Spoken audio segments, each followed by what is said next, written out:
I think the notion that pessimistic expectations about the future can create problems today is a very relevant notion. We have fairly weak demand growth in the US.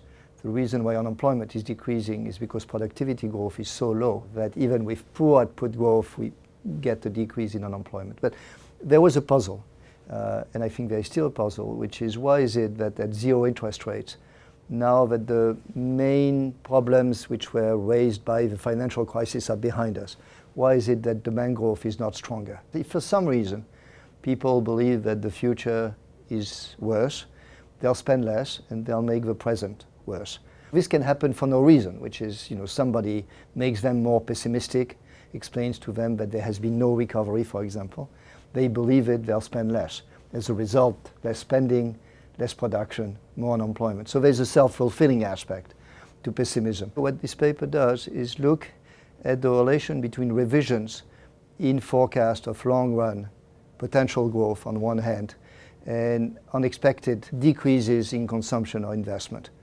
And what I find empirically is that there is a very strong relation between the two, which is as the forecast of long-run growth has decreased, consumption has been unexpectedly weak, investment has been unexpectedly weak. The policy lesson is animal spirits matter.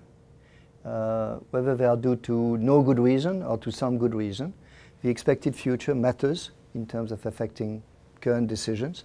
And so we have always to think about this interaction between the expected future and what happens today, and this has policy implications.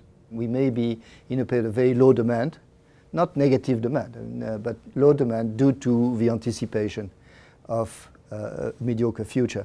So if this is right, it has important implications for monetary policy, because it says the very low interest rates that we need today, we may not need later. When people have adjusted to the news, they'll go back to spending, normally, and therefore the interest rate that the Fed will be able to choose will be higher.